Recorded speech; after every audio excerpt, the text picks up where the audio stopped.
If people could only hear our conversations off air, eh, Adam? Adam Walker, Mortgages. How the heck are you? February podcast. What do you got for me today? Because Well, I got some well, I was questions. good until you brought up the Toronto Blue Jays, Dave. I know we got all down. We went down the hole, folks. We went You into know? our sports. We should probably do a sports show because No.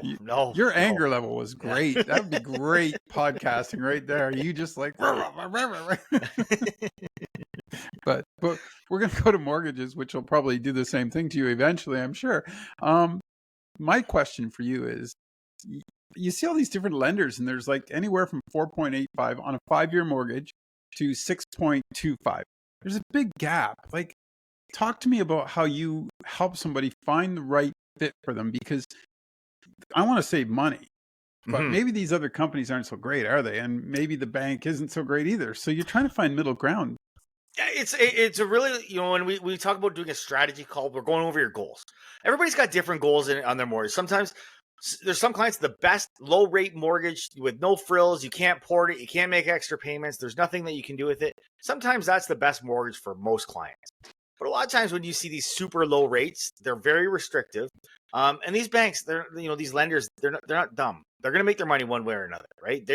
They know that maybe if you're given a 5-year rate that's lower than everybody else in the market, there's a really, really good chance that at the end, that's going to have a lot of fees, right? So maybe you can't port it. So if you want to move to another property, that's not allowed, right? So there's a lot of different restrictions on those where they don't make that money by charging a higher interest rate, but they make the money on the back end by having different fees and different restrictions on those mortgages. So when you see those ultra low rate mortgages, that's really what you're looking at. Now, when you talk about some of the banks and having some different higher rates, well, the banks are always going to advertise a higher rate, right? Renewal season's coming, right? There's a lot of people this May that are going to have renewals coming up. The banks know that there's going to be a certain percentage of clients that are going to get the renewal notice. They're going to sign it, check a box, send it back in, and it's done, right? They're not going to negotiate the rate. They're not going to look elsewhere. They know there's a certain amount of people that are just going to sign on the dotted line.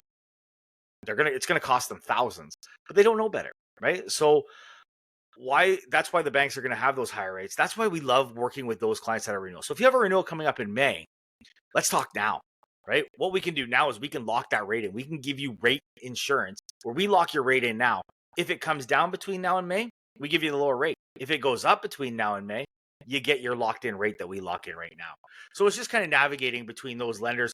What's your goals? Do you want to add prepayments? Is there a chance that you could be moving within the next couple of years of your mortgage rate? Do you want to take this mortgage from one property to another property? We see all kinds of different restrictions on different mortgages. And that's why what we do a little bit differently here is we go over your goals. We want to know, what are you doing? What's your long-term goals? Where are we going to end up with this? Do we want to just make low payments? Do we want low interest rate? Or do we want to have some flexibility there? When you said about lenders, the lenders that you use, do you have a little bit of negotiation room as far as the rate? No, not so much. So we just have different lenders that we work with, right? So, and this is where I go back to my time with the big bank, right? So with the big bank, we were told, and this was our strategy, you sell what's on the shelf, right? So some days, if you look at a 52-week year, maybe 4 or 5 weeks, we have the absolute best rates of all of the banks. Maybe for 4 or 5 weeks, we have the absolute highest rates of all the banks. The rest of the weeks, we're maybe somewhere in the middle, right? So that's one of the things that we can do here on this side is we don't, if I'm working with a lender and today they don't have the best rates, but lender B does, we go to them, right? We find you the best lender with the best terms, the best rates, and the best features of that mortgage product. It's like you said, people will just re-sign. Mm-hmm. And I think part of that process for you, I think, is sort of educating before they just re-sign, is it not? Absolutely. Yeah, don't just re-sign. Never, ever, ever just re-sign at the bank. They know that letter comes out to you, and it comes out later. It doesn't come out 6 months in advance. It comes out a little bit later in the process. They call you a little bit later, a little bit closer to renewal.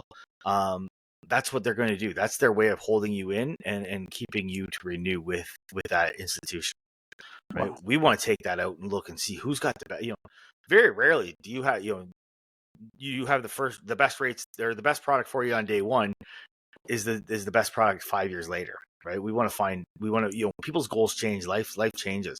What's the best term? And so, like I said, on that renewal, we're not just, with our clients, we've met with them 4 times, right? If we're on a 5-year mortgage, we're meeting at least every year, right? We're going to review your term. We're going to review, is there a better product out there? Do we need to consolidate some debt? Are we looking to move? Where are we at? Right? When was the last time your bank called you and said, hey, I'd love to review your mortgage with you, make sure you're in the right product? Very rarely is going to happen. Yeah. You mentioned off air that you're working on a home buyer's course. Was this correct? Yeah. So one of the things that we're in right now is today, for the next few weeks, maybe months, we're in a big buyer's market, right? If you want to buy a house, this is the time to do it. Rates have really started to come down since December from their peaks, when we were in the mid 6s. So we're looking, low 5s right now, into the 4s. Like some of these rates are really, really good. And the housing prices haven't quite caught up yet, right? Maybe part of it was going through Christmas, through January, where you got a lot of cold weather. It's not really a typical buyer's market season. So today we're in a buyer's market. That time's going to go away really quickly. A lot of these first-time home buyers, they're going to be priced out of the market. We've done some pre-approvals for clients that we did back pre-Christmas, where we were able to do it again now, where their pre-approval number has gone up $25,000, $50,000, because rates have come down. So we're in a buyer's market. I don't know how long that's going to last. So we want to make sure you're educated. So we created a home buyer's course. It's got 14 lessons in it. It takes you about half an hour to complete, and it's got all of the different tools, how to create a budget. We've got tips on budgets. What are some of those programs that are available? Some in terms of like the FHSA, the first time home buyer savings account. We're going to go over some of those things in detail to make sure that when you go to buy that house, you're completely educated, you know what you're doing, and we're going to help you through the entire process. That's really cool. I like that idea. You got to get that. Yes, that information. I want to help you get that out because I think that's anybody that's starting out. You and I, that was not around when we started. No, there's all kinds of different things now, and and there's so many different resources out there that okay, I want to learn about this product, and then I want to learn about this product. You got to go on YouTube, and you're looking all over the place. So we've taken all the best information and we put it all into one. Right? It's all one thing. You find it right on my website, adamwalkermortgages.com. It's all right there. And that'll teach you, that'll walk you through a 14-step course on how to do it. When you said it was a buyer's market and you said you don't know how long it's going to last, is that because the sellers are going to be, the price increase is going to happen sooner on these homes? Right now, when you look at sellers, sellers are there. If you've listed your house in January, February, late, maybe into March, it's not a fun time to list your house, right? It's cold out, right? It's great. List your house in the spring. Somebody's coming to look at your house. Go for a walk around the block. It's beautiful out. Now it's cold out there, right? It's freezing, right? So if somebody's coming to look at my house, now I got to load up the car, right? The buyers that are coming out now, they're serious though, right? Like that's one of the benefits of having your house listed right now. If you're going to put your coat and boots on to go out and look at houses, there's a less competition. There's less people out looking, but you're usually pretty serious because the sellers are more serious. They don't want to. Nobody wants to sell this time of year. So if you see that house up for sale, come spring market, prices always go up. Rates are continuing to drop. We're seeing drops in the bond market. Make sure you get out there, get your pre-approval, and this is going to be a really, really short window where it's a great time for buyers to get out there and look. And the other part that kind of concerns me is if all of a sudden this market goes crazy again, the banks are not going to lower that rate as quickly as we think, are they? No.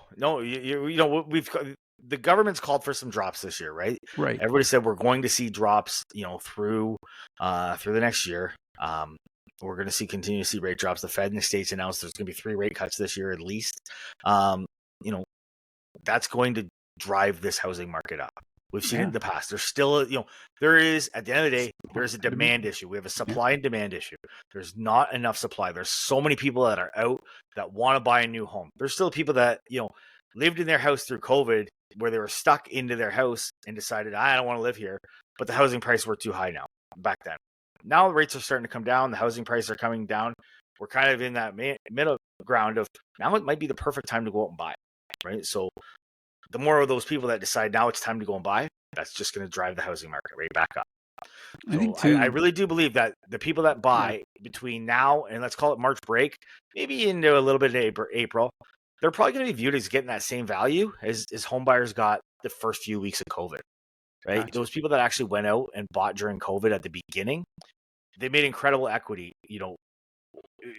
within months of purchasing that house, there's a really good chance we're looking at the same market. Okay. One thing you mentioned there too, and I wanted to talk about, was when you said about it's a good time. When as an individual coming to you and asking questions, the one part that I kind of recognized a while ago when we talked is the difference between you and the bank is you recognize the person, not the number that person is. Mhm. And you might understand their situation better and say, this is a great house. I like this opportunity for you, but maybe look at a couple other ones too in that price range that might fit you better. Do you do that? Do you go that extra step? Yeah, so one of the biggest things we do right from our initial strategy meeting is we're going over goals, right? I want to know what your goals are. And sometimes we can get out there, and that's the biggest thing is if we have that pre-approval, the proper pre-approval, not the 60-second pre-approval. I know some banks like to advertise, we can pre-approve you in 60 seconds. Well, this is the biggest purchase of my life. I want a little bit more than 60 seconds of work that goes into that, right? So, a great commercial, great advertisement, but let's really look at it. So, we're going to pre-approve you at a number where we review income documents, we review everything. We know exactly what you can afford. We go over budgeting tools. The first time home buyers course, it's got budgeting tools in there, so you know the budgets, the payments that you want to make. So, when we go and build this plan out, we have a way to fit within that. Right. And sometimes, yes, we do go a little over budget and we clients, you find what you want. But for the most part, this really, really helps us by having those goals initially of why we want to buy that home. And it takes out that impulse buy. Mm-hmm. Really, because that's you see people, oh, I want that. And you're like, let's slow it down and look at everything first. Because you may want Well, the that. big thing by having your pre-approval number too up front, right? Knowing exactly what you're pre-approved for, versus, and I did it when I bought my first home, right? I did it was an ING Direct commercial. I did my pre-approval on ING Direct. They're not even a thing anymore, but got pre-approved. It spit out a number. Hey, you're pre-approved for this amount. Oh, this is awesome. We went and looked at houses. At that price range, went back, brought our offer to purchase back into the ING. Got told, no, you're not even close to being approved for that. You have to cut your purchase price, almost in half. Now, going back then, it was, we were going from a $200,000 purchase to a $125,000 purchase, which is 20 years ago. We could still find a house in that market. But that's where we were, right? Like, good luck. Now you've cut your, you've been looking at houses at one price point. Yep. Now you're dropped down to another price point. Good luck finding a house that's going to compare, right? Yep. So having those numbers, having those goals, reviewing everything that you're looking for upfront, it makes a big difference. How do people get a hold of you, Adam? Yeah, AdamWalkerMortgages.com is my website. You can check me out there. You can give me a call anytime. You'll have the number in the show notes here. 226-567-4274 is my number. You can follow me on Instagram, Walker Mortgages. You can follow me on YouTube, Walker Mortgages. We're everywhere you need to be. Or just throw it in the Google machine, Adam Walker Mortgages. It'll come up. I'm interested to see where this goes this year. I mean, it's just fascinating after what we've come through. And thanks for always, sharing your thoughts and helping folks figure out what they need or what they can afford, because it's getting tough out there. And I don't think people, they need guys like you, because you got to get the answers before you step into these things.